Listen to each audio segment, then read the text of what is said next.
And we're back. The Loose Wheel episode 9. I'm Andrew. That's Ethan. It is officially the off. It is the season of off season now, Ethan. How do we feel about that? Sad, but it was a good season for a lot of different categories. And even though, you know, wasn't the wasn't the most exciting Formula One season ever, it's disappointing not looking forward to a race weekend. And Formula One was really the last of the series that was still going on. So it truly is a barren wasteland right now.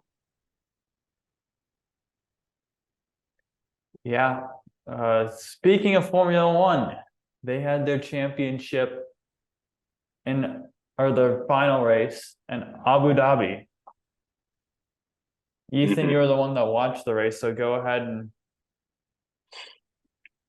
I did. I woke up at 6 a.m. for, well, I knew I was going to be disappointed, but still.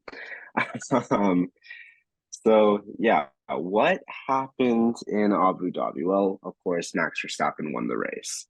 19 wins this season. That is really impressive and really just kind of crazy.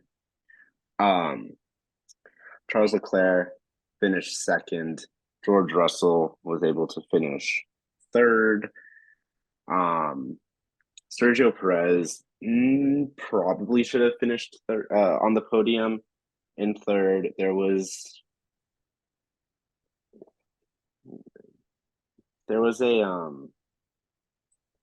a penalty that he was given for contact with Lando Norris where he really didn't deserve the penalty, but Perez was able to finish fourth still after the penalty was applied. Norris fifth, Piastri sixth, Fernando Alonso out of nowhere finished seventh, Yuki Tsunoda out of nowhere finished eighth, Lewis Hamilton ninth, and Lance Stroll 10th to round out the top 10. There was no retirements during the race.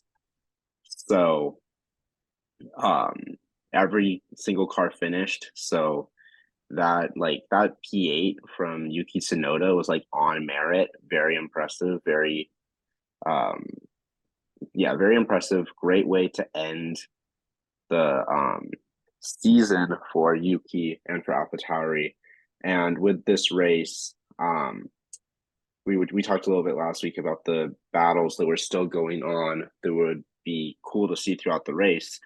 Um, Alonso's P7 tied him with Charles Leclerc for fourth, but due to Alonso having more podiums throughout the season, he was given um, P4 and P5 goes to Leclerc, both of them finishing with 206 points. Lando Norris finished sixth with 205 points, even though he finished fifth. Um, wasn't good enough to net him P4 in the championship. He got a little bit of his race not really ruined, but it was a slow stop from the McLaren pit crew. Really, the first time that they've hurt him this year that I can think of anyway. Um, and that allowed George Russell to get ahead of him on track and finish ahead of him. So that's that. Carlos Sainz, he finished down in 18th. Terrible weekend for him. Um, so he is at the back end of that group, finishing P7 in the championship. And then in the constructors, or actually some more things to note. Big round of applause to Oscar Piastri, finishing ninth in his first F1 season.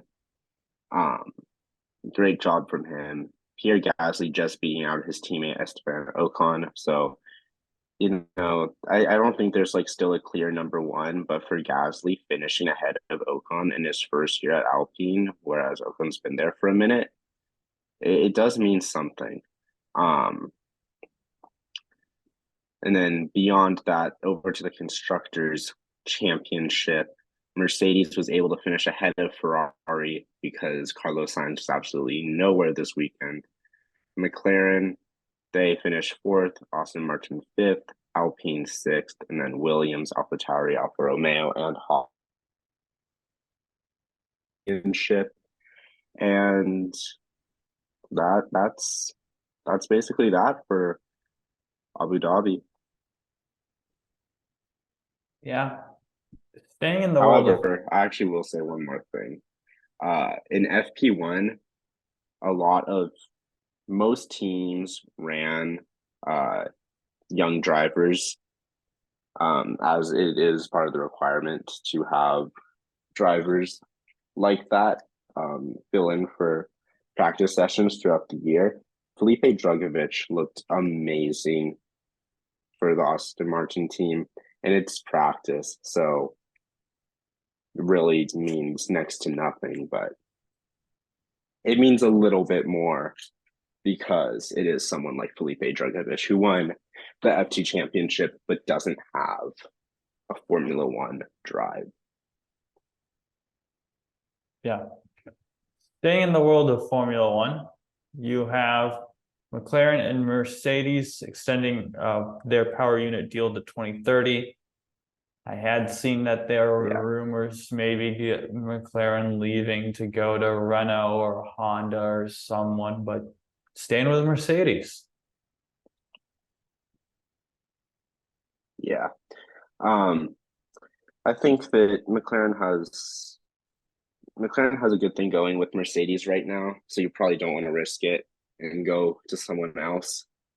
The deal makes sense to me, so glad that the teams were able to get that done with. And sticking with McLaren, they also over the weekend announced that IndyCar driver, along with staying in IndyCar, working on his duties for the Arrows McLaren Indy team, Pato O'Ward is going to be the reserve driver for the McLaren F1 team. So that's some big news for him, big news for McLaren. And also earlier today, McLaren announced a partnership with Monster Energy. So McLaren's making a lot of moves recently. They got the monster money. Like Monster So Energy is in pretty much every motor sport, it seems like. there's I don't I mean, I'm sure it'll be on the car in some way. I don't think that McLaren is like going to change their entire design scheme in terms of their paint job to uh, be just Monster Energy car, but I'm sure the logo will be on the car. But it's confirmed that the logos will be on the driver helmets and suits and that sort of thing. Hmm. And Monster is also still keeping their ties with Lewis Hamilton. So even though they are working with the McLaren team, they are also still sponsoring Lewis Hamilton. Yeah. Sargent's F1 future still undecided. James Vowles has alternatives available. Yeah, James Vowles kind of made it seem like Logan Sargent was going to stick around and then kind of didn't at the same time. He was basically saying that Logan's going to be a part of the team in the future, sticking with the academy. But that sentence doesn't exactly make it sound like he's going to stick around and be racing for them week in and week out. So they're going to need to make a decision at some point. But yeah, for now, Logan Sargent's F1 future is still up in the air. It does seem like no matter what, he will be sticking around the Williams team. It's just kind of in what role. That's the unknown. Who could or not Mercedes, Williams go with there?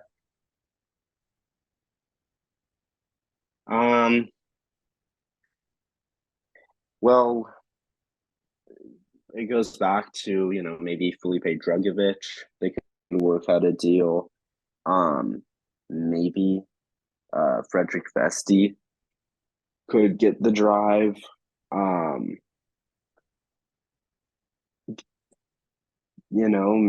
maybe they do something like that, but really I don't see a clear option besides Logan Sargent. Like Dragovich could work out, but due to his ties with Austin Martin, I don't know. It's hard to say.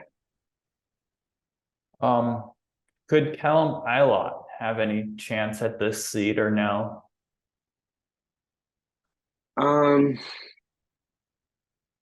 I think he could. I don't know how the F1 I don't know how the FIA super license situation works exactly. I would assume that Ilott still has a super license, and if he does, then perhaps, but I don't think he's ever really been tied too much to Williams in the past. So I wouldn't expect it really.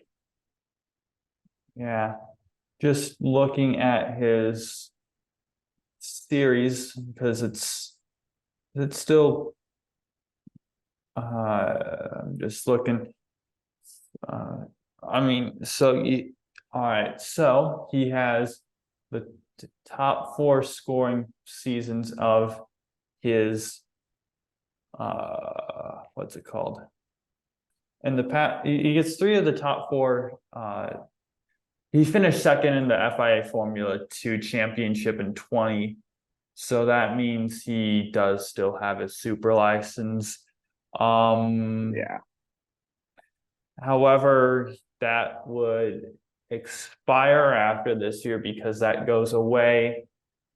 And I don't know exactly how the math would work No, out, he but wouldn't. His IndyCar results wouldn't no, have his license renewed. yeah. So yeah, no, Callum Ilott is out of the picture then. Well, I mean, he's good for next season in 24, but he wouldn't be good for 25, is what I'm saying. Yeah. Transitioning Well, over. okay, no. Yeah, okay, so he could work then. Just probably not likely. Yeah. Transitioning over to IndyCar. IndyCar looking to add new major event for 2025. Mark Miles says, who's the president of IndyCar. I mean, they could be going international. It could be a street circuit somewhere like Indianapolis, Denver, Pittsburgh, Boston. Or some of the cities that I've seen. We'll see about that.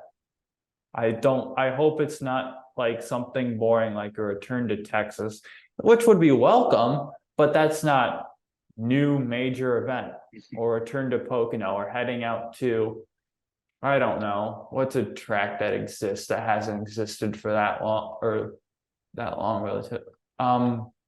Going to the Charlotte Roval would not be, it would be new, but it wouldn't be major. I'm not looking for, I want to see something big here. If you're going to say new major event, this better be a The new Roval major would event be. here in 2025. I kind of think the Roval would be.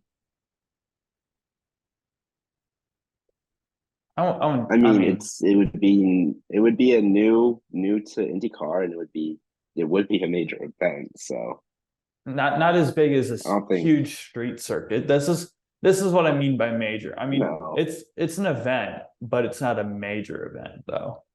But wouldn't you rather see them race at the Roval than a random street circuit? Mm, I sure would. I don't know if Indy cars would work on the Roval. That's a thing.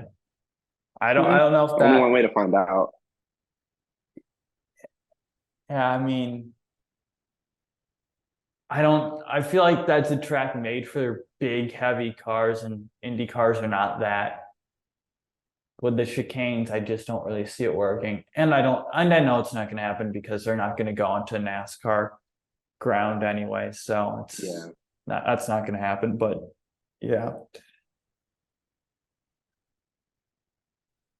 Moving on to some NASCAR news. Toyota reveals its 2024 NASCAR Cup Series Camry XSE, and boy, it is the ugliest thing that I've seen on a racetrack. I thought the Ford Mustang Dark Horse was kind of ugly, but not bad. But when you put that next to the Toyota that they're gonna have for next year, it looks like a beautiful masterpiece. That's how bad the Toyota is. I can't stand it, and it's awful, and it's getting memed on Instagram, which it should be because it's that bad. And Ethan, what do you agree with this? I agree that it is hideous. Um, yeah, I'm not sure. I don't know. I'm curious as to the thought process of Toyota, but if it wins them races, they won't. No one will care if it wins them races. Right. Yeah. Mick Schumacher joins Alpine WEC team, keeps Mercedes F1 reserve role, along with 4 French drivers: Paul Loup Chatin, Matthew Vaxiviere, Nicolas Lapierre, Charles Milesi, and Australian royalty, the heir apparent to the headship of House of Habsburg, Ferdinand Zvonimir Maria Balthus, Keith Michael Otto Benato Benam Leonard von Habsburg Lothringen, commonly known as Ferdinand von Habsburg for short. Nice one, Andrew. That was perfectly executed. Thank you. I mean, it's good to see Schumacher getting a racing seat, even though it might not be with the best hypercar team. Yeah, I'm just glad that he's back to full-time racing in a, prestigious category. And like you said, not a top team or anything, but it's a good place to land. Yeah. Staying in WEC, the grid for the 2024 WEC season was revealed. In hypercar, few notes. A second Jota, which is numbered 12 for one of its co-owners, investors, Tom Brady. That was his number when he played football, for those who don't know. I didn't expect to see this. I thought with the news of Porsche staying at 1 or not building any more hypercars, I didn't know they had built that one. So that surprised me to see it on there. I don't know about you, Ethan. Also, I saw a friend. I'm not even gonna try to pronounce that. I'm good at pronouncing a French names, but not Italian names. I saw it splits with Vector and partners with Duquesne. Yeah, Vector apparently wasn't hitting, or Vector said Isata wasn't hitting the development points for the car. So they decided, you're so bad, we're not even going to run your car for you. And Isata now partnering with Duquesne. We'll see how that goes. Duquesne actually does build LMP3 cars, so that actually that partnership makes more sense. A third quote unquote private Ferrari, it's instead of running under the Ferrari AF Course banner, it's just under the AF Course banner, which is kind of cheesy, I think. And no Vanwall, which I would have liked to seen over all those 3 cars because they were already on the grid. And even though they were bad, they were still there. And they also just announced that they were changing engine manufacturers to a better engine. So I would have liked to seen how that went. But yeah, I think Vanwall deserved to be there, I thought, over some of these cars. What are your thoughts, Ethan, on all those things? I don't know. I don't really have any thoughts, to be honest. I'm not really familiar enough to say anything. All right. Moving over to LMGT3, Ferrari, BMW, Lexus, Chevrolet, Porsche are all in due to hypercar teams. Aston Martin Mhm. and Ford and McLaren are in due, and Audi and Mercedes are out. Not surprising there. Really, I mean, if I were the people, the FIA and ACO, I would have gone with Mercedes over McLaren or Ford. That's just my opinion, but I can see how they went there. I just prefer Mercedes, who have been around a long time in GT racing, and I know in terms of IMSA and what the German series that Liam Lawson was in a few years ago that I can't think of. They've been around. McLaren's relatively new. They haven't been running many races. They've just became full time in IMSA, and Ford's just brand new, jumping in with a new car next year in both IMSA and WEC. Yeah, I mean, I would have gone Mercedes or McLaren just because they've been around. I don't know what you think about that, Ethan. Um,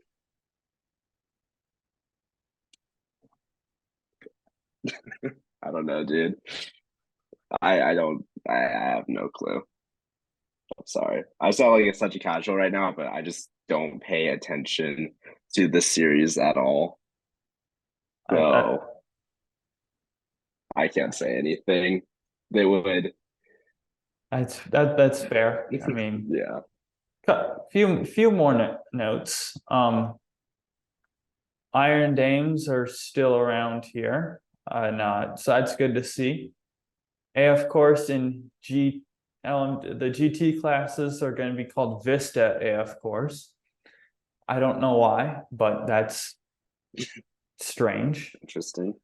You have, and Porsche, the Manthey team is going to have one car under a German flag called Manthey EMA, and the other one is going to be under a Lithuanian flag with Manthey Pure Racing, but you spell that with an X instead of an A for whatever reason. So yeah, just some random things. A lot of big changes happening with hypercars being in their first big year last year, even though they've been around in the since 21, and with the new GT class, a lot of shuffling around with teams, manufacturers, and of course drivers. So yeah, it's interesting to see, make notes. Yeah. Shall we move on to the before we do move on, I'm just going to point out, since you haven't yet, and I thought you were, I'm kind of disappointed in you for this, Ethan, is in the pick I points. don't know. I finished with 68 to Ethan's 79. You beat me by 11. Well done. There is no trophy. I thought we were gonna go over that at the end of the episode. But yeah, no, I'll take my time to gloat. I won, Andrew. Isn't that fun? No. I didn't just win. I would say I destroyed you. 11 points. That's close. That's respectable. I mean, I gave you 5 free points last week. That was your decision, not mine. I'm doing the best I can over here. So anyway, I will be looking to defend my title next season. and we are going to start a dynasty.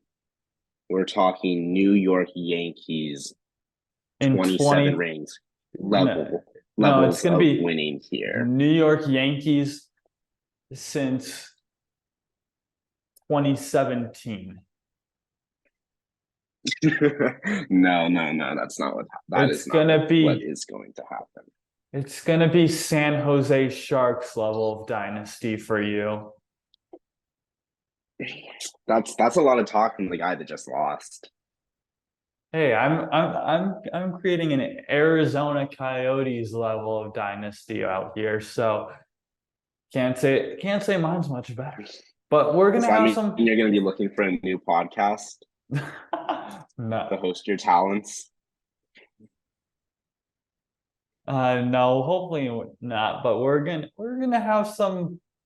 The competition is gonna be harder for you, Ethan, next year. I can't say that. Oh yeah, This you're going to rig it against me. no, I For no. everyone that doesn't know, Andrew is the one that created the pick point system and like everything to do with it. So I beat him at his own game. Like I said, we're gonna bring in some stiffer competition because I'm not good enough. And tune into next season to see what I mean by that. But there's some things coming. Ethan knows them. I know them. Ethan's just going around on the Yeah. sheet, just dancing around it. On I'm looking. I'm trying to see like what did I beat you the most at? Like, I mean, go to the bottom. I have a oh, do you have it breakdown, at the but I didn't bottom? I didn't update it. Oh, you Okay, didn't update it. for the well, I don't have Okay. Formula One, but everything else is Okay. correct. I'm surprised I beat you in NASCAR because like most of the time I was just like, yeah, this like kind of sounds good. I mean, Sam Mayer carried you in the Xfinity series. Yeah, for real. Big Sam Mayer fan. Um, yeah, I like clean sweeped you in IMSA. Um, Um, Small sample size, you though. beat me. You beat me in WEC Hypercar. I Well, somehow Wecht, beat you in all the Wecht, other WEC categories.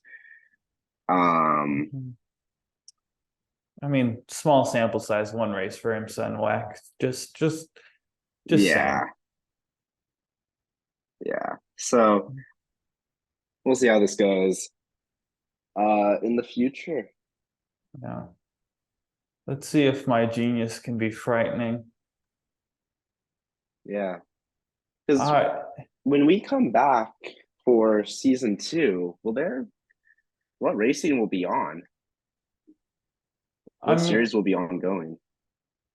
I mean,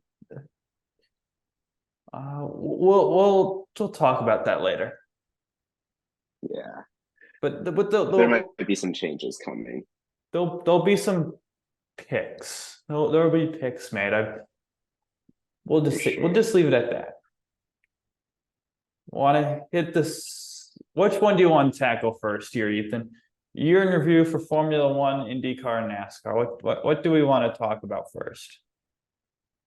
I kind of already hit on the year in review for F1 when I was talking about the Grand Prix review. Um, kind of hit everything that. Well, okay. I can go more in depth if you want. Go ahead. You can talk about it for as long as you want. Okay. So Max Verstappen, of course, he dominated throughout the entire season. He only um ended up uh I mean losing really. Like he only finished off the podium once. He finished every single race, only finished off the podium once. That was in Singapore when Carlos Sainz won, the only Red Bull to not win this season. And in Saudi Arabia and Azerbaijan, Sergio Perez won, and Max Verstappen finished second. Lewis Hamilton, despite the Mercedes never really looking like the second fastest car, was able to finish third in the championship behind the two Red Bulls. Fernando Alonso, despite driving a tractor for like half the season almost, um, was able to finish fourth, tied with Charles Leclerc, of course, because Alonso got more podiums. Like I said previously, Leclerc moves down to fifth. Leclerc had, he had a lot of highs, I guess you could say, this season. Not as many highs as his teammate, in the sense that his teammate Carlos Sainz got a win and Leclerc didn't, but Leclerc finished on the podium more times. Um, Nice season for Leclerc, and he finishes ahead of Carlos Sainz in the teammate battle. Lando Norris, kind of the opposite of Fernando Alonso. He had a tractor for the first half of the season before really Austria was his first real good result. So not the like first quarter of the season, something like that. And he had two podiums in a row after that, and kind of kept on the gas and ended up finishing sixth in a season where the McLaren looked like the worst car on the grid in Bahrain to start off the year, pretty much. Um, George Russell, I'm a little disappointed in his season. He finished, how many places was that? He finished 5 places behind his teammate. Not really what you want to see. I think that he made some mistakes this season. I'm really looking for him to assert himself next year. For Oscar Piastri, like I said earlier, an amazing rookie season. He won a sprint race, which doesn't count for an actual win, but still he won a sprint race. Finished on the podium twice. Had a great rookie year. Lance Stroll, he looked absolutely nowhere for most of the year. He had some nice results to end off the year in Sao Paulo and Las Vegas, and some other good results sprinkled in, fourth in Australia, but just not a good year for Lance Stroll. And he's not leaving the team or anything, but it just wasn't a good year. Pierre Gasly and Esteban Ocon had very similar seasons. Both had one P3. Gasly edges out Ocon 62-58. Albon had an amazing season, really, for Williams, scoring 27 points, single-handedly bringing Williams to seventh in the championship. Yuki Tsunoda, I think that this was another really nice improvement building off of last season. He's, I don't think he's one of the best drivers on the grid, but he is a very respectable driver who is having a nice start to a career that I think could last a while. Valtteri Bottas and I'll talk about Guan Yu Zhou, his teammate.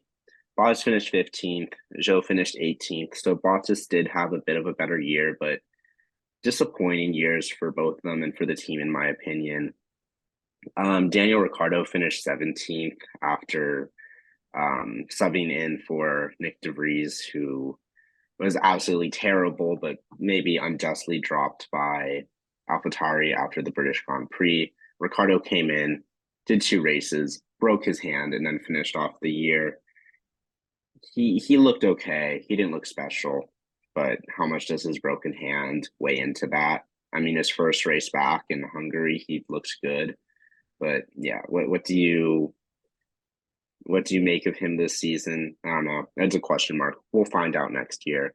Nico Hulkenberg definitely had a more consistent season, better season than Kevin Magnussen. And it might not look like that because Hulkenberg only got in the points one time. But he just drove better than Kevin Magnussen this year. Doesn't take a rocket scientist to figure that one out. I think next year might be Magnussen's last year in Formula One. Um, Logan Sargent, he he had a tough rookie season, but I think he deserves to be in the car next year. And I guess lastly, Liam Lawson, he deserves to be in Formula One. He really does.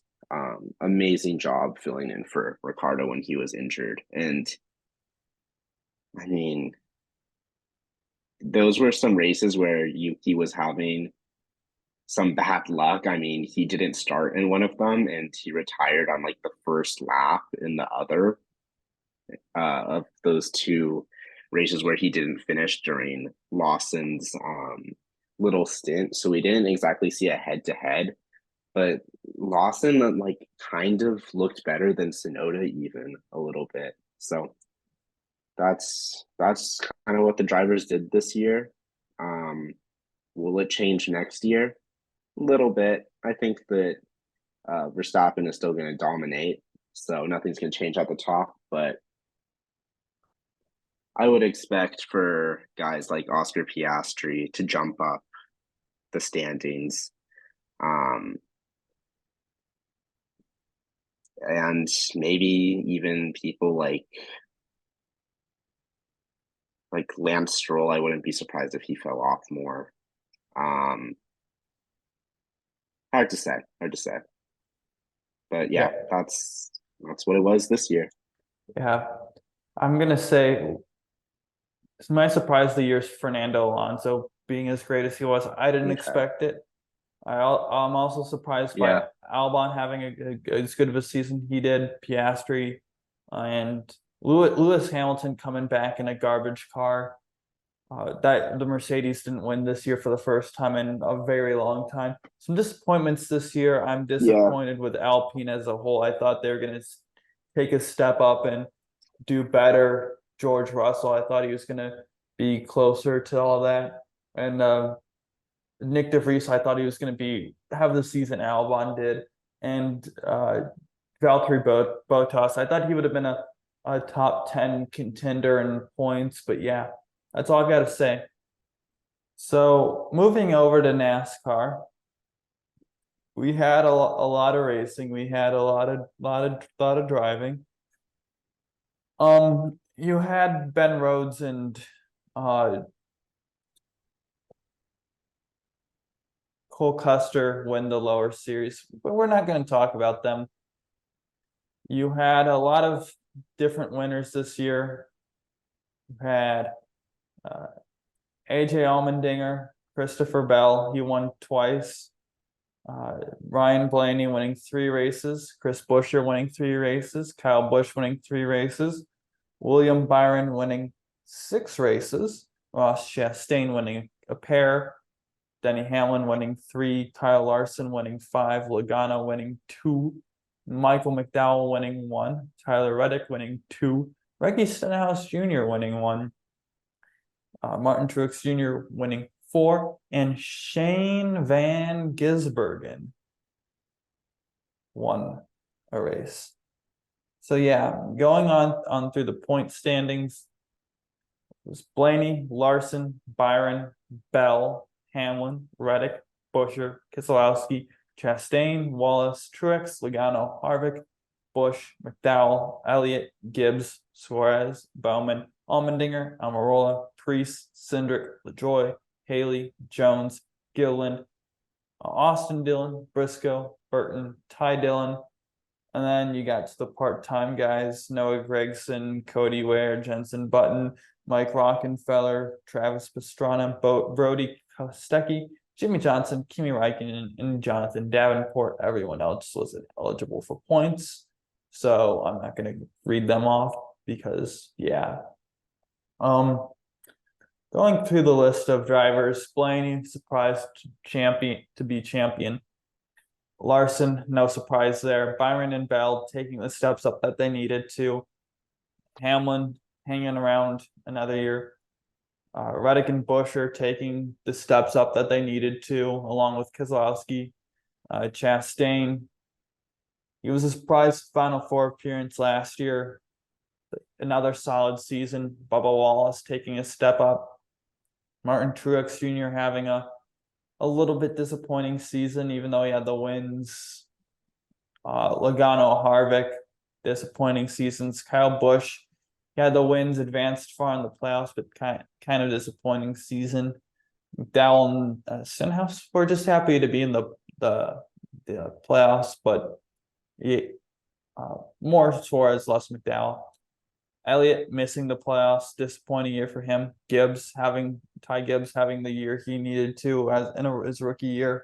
Only rookie to finish the whole season. Suarez had a disappointing year, not winning, missing the playoffs. Alex Bowman and him put him in the same group as Chase Elliott, injury and points deduction for him early in the year. Anthony James Allmendinger, also known as AJ Allmendinger to most people. He had, some were calling for playoffs. I wasn't thinking that, but he had a solid year, I think. If he stays in that seat, which I hope he does, they can build off that. Eric Almirola, slightly disappointing final season for him. Ryan Preece, disappointing season. I thought more people thought he would compete more. Cindric having a bad sophomore slump from playoffs to 24th. Corey LaJoie, he took a step up in what he wanted to do. Justin Haley and Eric Jones, I thought expectations were higher for those two drivers, but they just didn't have the results that they did in previous years. Todd Gilliland, 28th place for Todd Gilliland's good. It's not Michael McDowell good, but it's not bad. It's just there. Austin Dillon and Chase Briscoe had disappointing years, and both of those guys have won before, so they were looking to do better. Harrison Burton, disappointing year. He needed to take a step up. He might have taken a step down this year. Ty Dillon was literally Ty Dillon, last of full-time drivers, not surprising. Noah Gragson, he had his Instagram moment, but he wasn't having a good year before that. So disappointing season all around there. And Cody Ware decided to follow in the footsteps of his brother, which are not footsteps to be following in. So he got kicked out of his dad's team, I may add, and had a disappointing year for him. I think the biggest surprises this year, Chris Buescher, Brad Keselowski, that team being 17th to 20th, that range with both cars last year and the years before that, and now taking the step up to arguably championship threats for next year and solid seasons. You looked at Buescher as a possible championship threat at one point in the year. You had back-to-back wins and 3 wins in 5 races. So yeah, another surprisingly good season for Michael McDowell. He just becomes Mr. Underdog, gets a lot of good results, won a race at Indy, and he dominated that race too. So good for him. He just showed why he probably deserves better than what he is in right now. And Stenhouse winning the Daytona 500, and after that having a super solid, consistent year.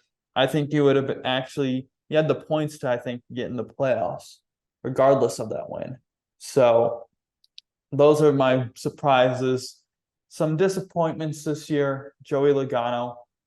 He did have a race win early in the year, but to defend a championship by getting knocked out in the first round of the playoffs is disappointing, no matter how you slice it. And then my other 2 big disappointments this year, Chase Elliott missed time due to injury and then suspension. I thought he was going to be a sure thing, even when he got injured, oh, he's going to make the playoffs. He'll be all right. Was not all right. Disappointing year for him. Same thing with Alex Bowman. When he got injured, I'd figure, oh, he'll be all right, even though he had that 150-point penalty. He was not all right. So Hendrick, two Final Four cars and two cars that missed the playoffs. They got to figure out the discrepancy in speed there. No, and then shout out to SVG for winning that race. Do you have anything to say about all that, Ethan? Big shout out to SVG. Yeah. Transitioning over to IndyCar. Yeah, they had a season. Looking at the race winners this year, you had Ericsson, Newgarden, Kirkwood, McLaughlin, Pillow, Newgarden for the 500, Pillow, Lundgaard, Newgarden for both Iowa races, Kirkwood, Dixon, Pillow, Dixon. So yeah, Pillow proves why he's the guy in IndyCar again. I think Yeah, he's gonna. I mean, we'll for see as how much as his. we talk about like the Max Verstappen dominance in Formula One, Alex Palou is almost the Max Verstappen of IndyCar. Like IndyCar is more balanced for sure, but like Alex Palou finished like Scott Dixon was the only one that finished like in the same like solar system as him. Yeah, 4 wins in 5 races. If you're a Formula One fan, oh, that's not that dominant. Was Max Verstappen, but an equal Yeah, machinery in theory, from yeah, first to every car on the grid. It's the same car. It's just you got to mess with it differently. That's actually fairly dominant. And him yeah, clinching the championship in the penultimate race, that was the first time in a long time that happened in IndyCar. So yeah, that's saying something. I mean, shows why he's just in discussions for an F1 seat. I mean, he's a good option if teams wanted to go there, but we'll see how yeah. this. I don't really think he's gonna leave. Um, in like there was a lot of talk about that, like even in the past year, but I think at this point he's probably not gonna come over to F1, not because he couldn't or because teams wouldn't be interested. I think he's just very much comfortable with where he is in IndyCar. Yeah, we'll see how the offseason goes with contract stuff again for Yeah. him. Um, Moving on down the list, Scott Dixon. He had a great season as well. 4 podiums in the last 4 races with 3 wins in 4 races. The She's showing why IndyCar GOAT. he's as great as he is. I mean, you have to wonder when will he stop, and I don't know if he's ever going to stop. As I think he's going to retire Can't on one of stop, his won't good stop. years because he's as great as he is. He hasn't lost. He's won a race in every year since like his second or third year in IndyCar. So that just shows Yeah. how great he is. Yeah, I really wouldn't be surprised if eventually, like you said, he's just like, yeah, I keep winning all these races. I keep finishing in the top three, top five, whatever, every season. But I think I'm just kind of bored of winning. Like that might just be what happens with Scott Dixon. Like when is he gonna slow down? Doesn't look like ever. He's in his And yeah, he's in his yeah, he's 40s. 43. Yeah. Yeah, he's 43, but like he's yeah, like he is 43. So he's been in his 40s for a while now. And like, yeah, he's only getting older and all that, but he is so good and just I mean he really does seem like the obviously he won't, but like it seems like he could drive forever. Hmm. Yeah. And like obviously his career is going to come to an end at some point, but in the past couple of years he's finished second, third, fourth, first, and then you go back past then, but he's he is only finished outside of the the top five once since 2006. Yeah. 2000, yeah. Hmm. Yeah. I mean, he is uh he is 11 races away from tying AJ Foyt on the IndyCar wins list. He could do Mhm. that. He could do that and maybe pass him eventually. But yeah, it just shows how great of a driver he is. Uh, Yeah. Yeah, he's the goat in my opinion. it's hard to say not Floyd, but yeah, that's an interesting Well, conversation for a later time. Scott McLaughlin finishing third for the Thirsty Threes. A good consistent season for the most part. Only 3 times where he didn't finish outside the top 10. That's what got him there with only the one win. And yeah, mhm. he's just got to get a little bit better. I mean, he's shown why he was so great in supercars for all that time, and the move was warranted to come to IndyCar. Uh, I think just I'm like for AJ Foyt, like the conversation is like cart and all that. Like, correct? Is that what we're talking about in like the USAC and all that stuff?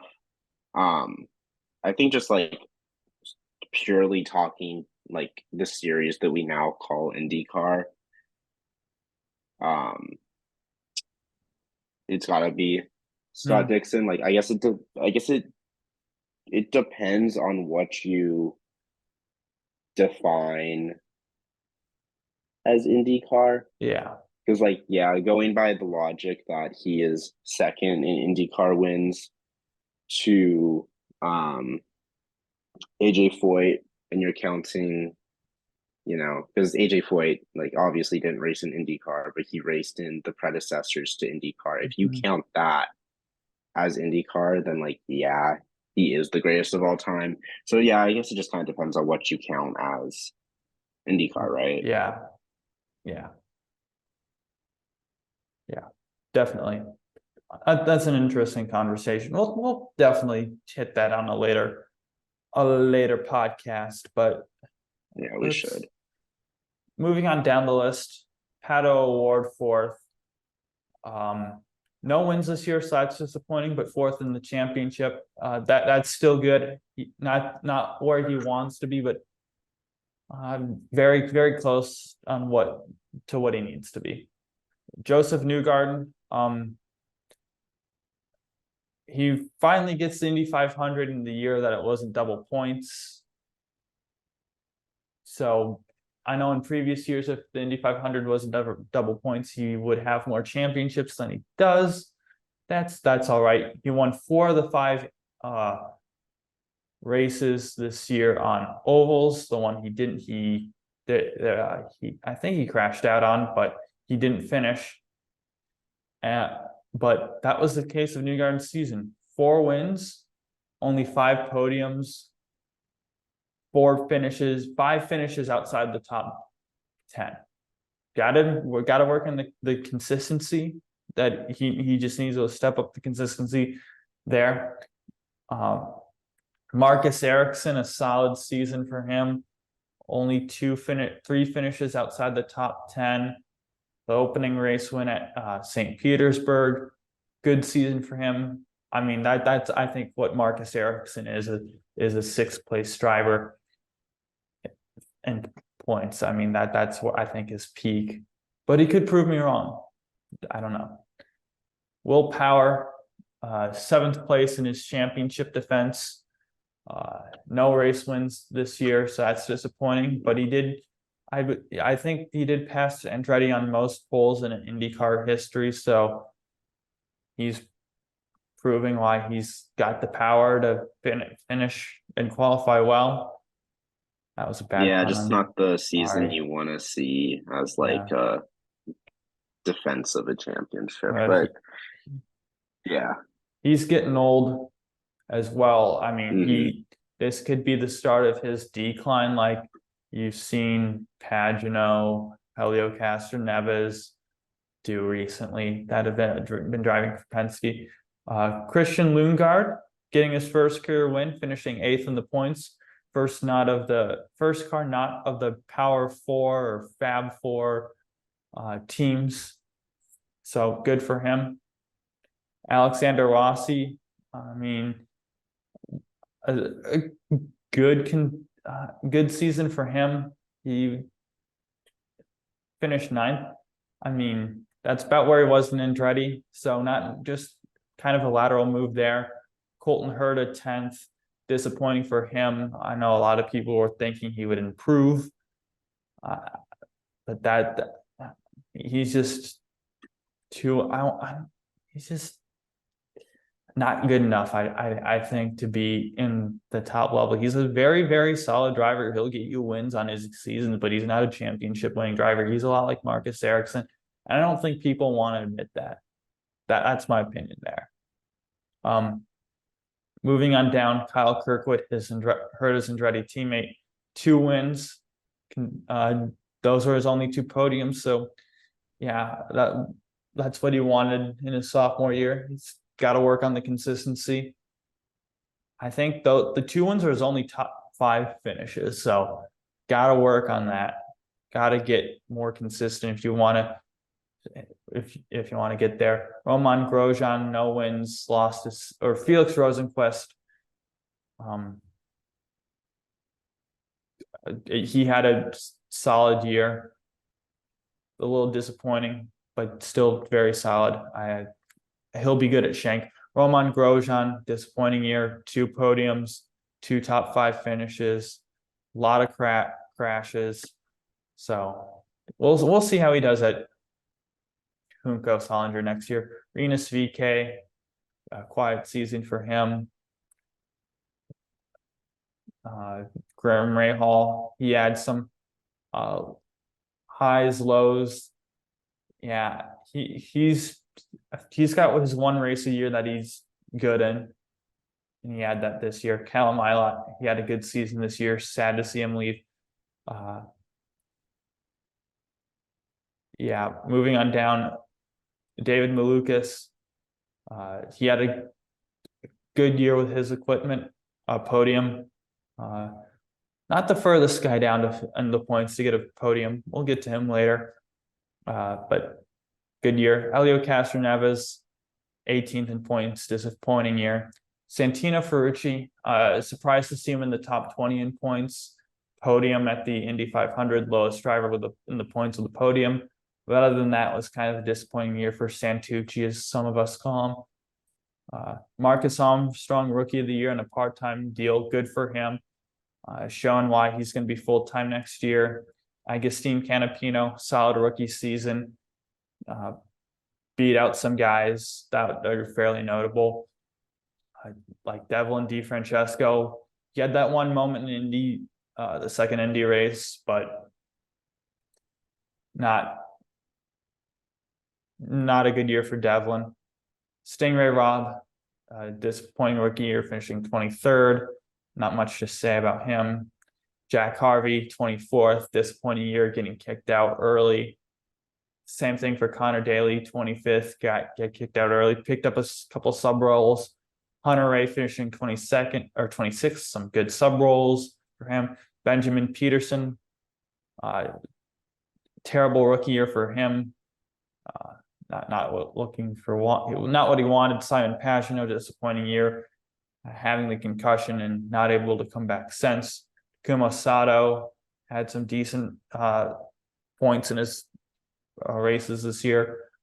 Ed Carpenter was not as good, followed by Linus Lundqvist, who looked good in his races. Tony Kanaan, Yuri Vips, Tom Blomqvist, Marco Andretti, RC Enerson, Catherine Legg, Stefan Wilson. I would say my surprise of the year is Scott McLaughlin, give a nod to him. Not really my surprise. Christian Lundgaard, I would say. I'm not surprised by it, but he had a good year. And Kyle Milot, those are the three guys I want. I mean, really wasn't any surprise. I mean, in terms of how good everyone was. Kyle Kirkwood, you can mention him as well. And then moving down to some disappointments, you can obviously look at guys like Harvey, Daly, that just Pagino, but my disappointments, Helio was a big disappointment. Power, Herta compared to some people's expectations. Yeah, I mean, Colton Herta was probably my biggest disappointment this year. I mean, there's been so much hype around him. So the season that he had, for me, it's pretty disappointing, I would say. I look at this championship and say, I'm not really surprised by anything here. I mean, nothing was too far off of what I remember my early season predictions, I'm going to say. I wouldn't say I'm necessarily I don't think surprised equals disappointed. Like, I'm not necessarily surprised that Herta finished where he finished, but I am disappointed that is where he finished. In terms of my, like, who did you say your biggest surprise was? I'd have to say Kirkwood. I mean, yeah, he finished about where I expected, but 2 wins on the year. Yeah, that is big. Kind of funny that those aren't even his only top threes. Those are his only top fives. Yeah. And they're both wins. Both on street circuits, I may add too. And his third best result was a 6th at another street circuit. So yeah, big ups to Kyle Kirkwood. I mean, I guess he would be my my best finish too. I mean, I would say shout out to Christian Lundgaard, but probably is. I'll give it a joint award for Lundgaard and Kirkwood. Couple other, like you said, this season was it was fun. It was interesting. But yeah, you look at the standings and nothing jumps out like, wow, that doesn't look like it should be there. Yeah. A couple other notes. I agree with what you were saying about that. Chevrolet beat Honda in the engine manufacturer standings, and the 5 teams that missed out on the leader circle money: the 30 Rahal team, 29 Andretti team, 60 Schenck team, 51 Coin with Ware, and the 55 Foyt. So yeah, those teams missing out on, I think it's 9,000, a little bit more than 9,000. So that's huge in terms of that. But yeah, I think that's about everything we have to cover on this episode. Do you have anything else, Ethan? No, I don't think so. Just yeah. If we're ending this episode here, just make sure to tune in. Next week, episode 10 will be the last show of season 1 of the Loose Wheel podcast. So thank you for sticking around and listening to this episode and all the other episodes that you listen to you're not going to want to miss next week. It is not going to be our normal episode in any way, shape, or form, really. But I think it will. I think it'll be the episode of the season. Like Ethan said, I mean, there's still going to be a little bit. We'll still talk about the news, but Yeah, we'll go over the won't news, that but won't be the it's not going to bulk be of the the main show. focus of the episode. The The main focus of the episode is very much something else. and you're gonna enjoy it. I'm gonna say that, and you'll I think you might find it a little humorous, maybe. I don't know. Yeah. Yes, I think they All right. will. We'll see you then. That was episode number 9 of the Loose Wheel Podcast. That's Ethan. I'm Andrew. Do you have anything to say, Ethan, before we leave our audience today? The only thing I have to say is goodbye.